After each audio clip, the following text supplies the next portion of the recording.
자, 이제 운동도 하고 왔겠다. 예. 자, 평소부터 한번 한가할 때 해야겠다는 얘기가 하나 있었는데, 이게 뭐냐면은, 베트남식 방역이 어떻게 성공할 수 있었는가, 과정이 어쨌든지 간에 결과를 놓고 볼 때, 안정화되었고, 베트남이. 그 다음에 이번에 1월 27일, 8일경에 하이지ong 성에서 영국발 코로나 바이러스 변이가 한번 크게 발생했는데도, 구정이라는 그런 여기도 민족이 대이동이거든요. 민족의 대이동이 일어났음에도 불구하고 어떻게 이렇게 빨리 벌써 안정화될 수가 있었느냐. 베트남 인민들의 마음이 벌써 거의 다 마음이 차분해졌고, 이제는 다들 생업에 열중하는 그런 분위기로 어떻게 이렇게 빨리 들어갈 수 있느냐 하는 그런 베트남식 방역. 그거 제가 이제 꽁안 방역이라고 제가 이제 명명을 새로 했는데, 이게 어떻게 도대체 가능할 수 있는가? 베트남이 어떤 힘이 있는가? 우리가 배워야 할 점 무엇인가? 우리라기보다는 다른 나라들이 베트남을 제외한 배워가야죠. 안 배워가면 어떡할 거예요? 왜냐하면은 완벽한 백신이 전 인구의 70%, 80%, 90% 이상 접종을 한 번도 아니고 여러 번 반복을 해야만 집단 면역이 될 텐데, 그때까지가 요원한데, 응? 그 백신의 개발 속도를 바이러스의 변이 속도가 따라잡고 있거나 더 바이러스의 변이 속도가 더 빠른 형편인데, 바이러스가 인간을 앞질렀단 말이에요. 어떡할 건데요. 그래서 그거를 좀 생각해 봐야 되겠다, 이렇게 제가 생각을 했어요. 오늘은 좀 토요일이고 한가하니까 이제 그 얘기를 잠깐 하려고 하는 겁니다. 베트남이 뭐가 도대체 잘나는가? 그러면 다른 나라들이 베트남식 방역을 이걸 배워갈 수가 있는가? 그런 것도 있죠. 아무리 좋은 그것도 배워갈 수 있을 만한 역량이 돼야지 배워가는 거지. 그죠? 나라마다 다 형편이 다르고 그럴 텐데. 첫째, 제가 보기에는 몇 가지 원인을 제가 두서없이 어디다 메모하진 않았어요. 제가 이왕 쭉 이렇게 한 작년부터 올해까지 쭉 생각을 해온 겁니다. 첫째는 첫 단추를 잘 이렇게 했어요. 옷을 입을 때 첫 단추를 잘 이렇게 했습니다. 작년 2020년도 구정 끝나고 코로나가 발발하자마자 베트남이 즉시 다 틀어막았습니다. 국경을 막았습니다. 아무도 들어오지 못하고 나가지 못하게 딱 틀어막았습니다. 순식간에. 그리고 나서도 지역사회에 번지니까 작년에 거의 몇 달을 갖다가 전 국민 방역을 했죠. 전 국민이 집에서 못 나왔습니다. 고통이 말도 못했어요. 많이 망했고요. 그 고통이 말도 못했습니다. 그래서 불만도 많았고 그랬는데, 어떻게 해도 베트남 사람들이 협력을 잘했습니다. 제가 그 점이 이제 두 번째 점인데, 바로 베트남 인민들이 왜 그런지 모르겠는데 저도 사실은 잘 뭉치는 것 같아요. 어쨌든 원인은 여러 가지가 있는데, 일단은 잘 뭉친다. 협력을 한다. 그래서 끽소리 없이 어쨌든 간에 작년에 몇 달 집에서, 저 외국인 포함해서 집에서 틀어박혀 있는 바람에 코로나가 안정화되었습니다. 지금 다시 왔죠.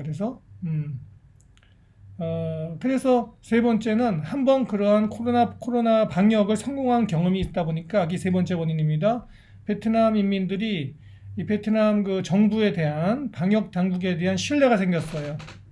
그래서 이번에도 작년 못지않게 더 어떻게 보면 강력한 방역을 걸었는데, 이번 1월 28일 날 2021년도 이후에 인민들이 어쨌든 잘 순응하는 편이었습니다. 별 큰 불만 없이 신뢰가 생긴 거죠. 민관 간의 신뢰가 생긴 거죠. 그게 세 번째 원인. 네 번째 원인은 여기 당국이요. 전문가 말을 경청하는 편이에요. 비교적. 그러니까 그 정책을 정할 때, 이런 그 코로나 바이러스 같은 새로운 일을 당했을 때 비교적 전문가, 박사들 말을, 그러니까 이른바 박사들 말을 잘 경청하는 편입니다. 그거는 베트남 문화하고 관련 있는 것 같아요. 제가 뭐 꼭 코로나 바이러스만 그런 게 아니라 전반적으로 여기가 그래도 박사들 말을 듣습니다. 저만 하더라도 박사잖아요. 외국인 박사죠. 여기 와서 지내보면 제가 한 이제 6년 넘게 6년 정도 이제 지내고 있는데, 여기 제 고객들이라든지 다 여기 사람들 보면은 베트남인들이 다 고객들이 저보다 큰 부자들이죠. 사회적 지위도 높고, 외국인 그냥 외국인일 뿐이지 박사일 뿐이지 뭐 의사일 뿐이지 뭐가 있겠어. 여기 와갖고 사회적 기반도 없고. 그런데 제가 얘기하면은 다 경청합니다. 그래도 경청하고 이렇게 대등하게 좀 대해줍니다. 왜냐면 박사니까. 그런 문화가 있어요. 여기가. 그게 이제 한 네 번째 원인이었나요? 그 다음에 다섯 번째 원인이요.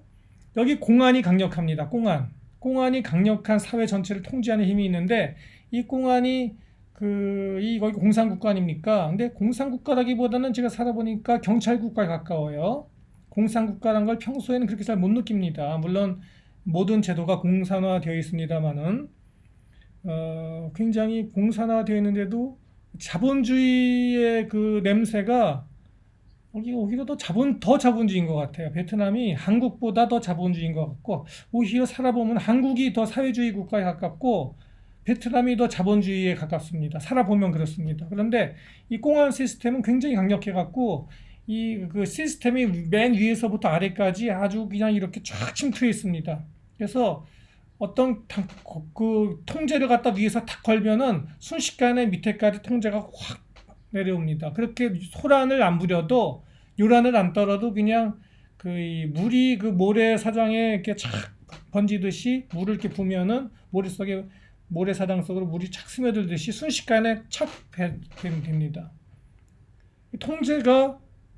통제 시스템이 잘 돼 있다는 것이죠. 그렇다고 해서 인민들이 여기 공안들을 사랑하느냐? 그렇지는 않아요.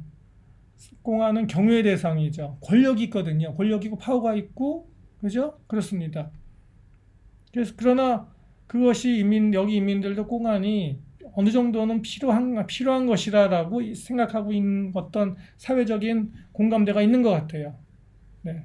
그 다음 이제 여섯 번째인가요? 이제 헷갈리기 시작하는데 숫자가 들어가니까.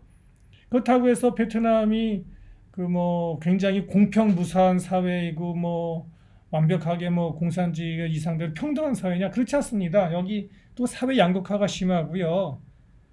빈부격차 심하고요. 여기도 부패가 심합니다. 부패 심합니다. 예. 예를 들어서 이번에 구정이었잖아요. 떼시였잖아요. 그러면은 구정이 되면은 다 이렇게 받쳐야 돼. 위로 다 상납해야 됩니다. 상납해야 되는 것이 공공연한 비밀입니다. 높은 직위가 이루면은 돈을 많이 버는 이유가 밑에서 상납 시스템으로 돈이 올라오기 때문이에요. 그런데 그런 것들이 그것도 역시 사람들 여기 베트남 사람들 사이에 일종의 사회적 합의가 돼 있는 것 같아요. 오히려 내가 상납 시스템에 껴서 나도 좀 상납하고 싶은 그런 마음이 있습니다. 왜냐하면 상납을 해야만 예를 들어서 구정 때 제대로 상납을 해야만 1년 내내 다음 구정까지, 내년 구정까지 나도 편안하게 살고 같이 이렇게 이익을 나누는 시스템에 인사이더로 나도 그룹 안에 들어갈 수 있다는 그런 인식이 있기 때문에 거기 나도 끼고 싶은 거예요. 나도 누군가한테 상납을 하고 싶은데 상납할 대상이 없거나 나는 아직 거기 못 들거나 또는 상납할 돈이 없거나 끈이 없거나 돈이 없거나 둘 중에 하나죠. 상납하고 싶어도 끈이 있어야 상납할 거 아니에요. 돈을 아무나한테 받지 않습니다. 받을 만한 사람한테 받는 거거든요.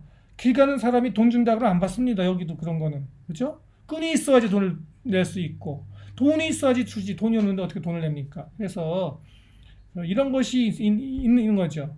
베트남인들이 셈이 많잖아요. 셈이. 제가 살아보니까 베트남인들이 아마 전 세계에서 제일 셈이 많은 사람인 것 같아요. 그래서 나도 돈 내고 싶은 거야.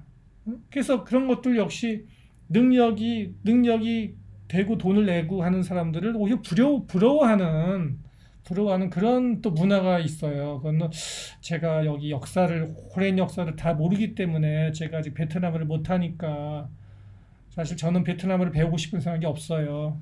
왜냐하면 베트남어를 굳이 뭐 저는 안 해도 베트남어 안 해도 저는 그냥 제가 하는 그 수술의 결과물로서 승부하는 거지 제가 뭐 말을 잘하거나 그런 걸로서 이 사람들이 인정하지 않거든요. 전 제 어떤 그 의사로서의 여기서 피부 성형하는 그 결과물 환자의 그 얼굴과 신체 변화를 가지고서는 승부를 하니까 말이 필요 없죠 저는. 그러니까 안 배우다 보니까 여기 역사나 문화 이렇게 자직을 정통하지 못합니다. 음. 어쨌든 간에 제가 이러한 원인들, 이런 것들로 인해서 이제 그 어떻게 이런 것들이 우리가 그 김치를 할 때 그 뭐 배추도 절여야 되고 고춧가루도 넣어야 되고 소금도 더 넣어야 되고 다른 양념도 넣어야 되고 뭐 마늘도 양파 뭐 이런 거 넣어서 이렇게 버무려서 일정한 시간에 잘 경과해야지 잘 발효시켜야지 맛있는 김치가 되듯이 제가 보기에는 이러한 여러 가지 원인들이 우연하게 베트남에서 우연하게 버무려져서 맛있는 결과물이 김치가 나온 것이 아닌가. 그래서 그러한 것이 베트남의 방역의 결과가 아닌 우수한 결과가 아닌가 이렇게 제가 생각하면서 베트남은 이번에 굉장히 운이 좋았다, 운이 좋다 이 생각을 제가 하고 있습니다. 이러한 점들을 다른 나라가 배웠으면 싶고 특히 저는 제 조국인 대한민국이 이런 거를 좀 배우면 얼마나 좋을까. 그래서 시간을 벌어야 되는데 이 생각을 제가 하고 있습니다.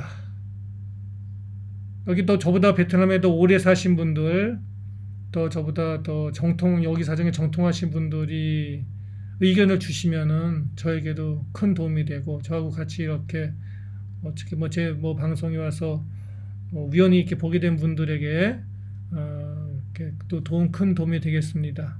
감사합니다.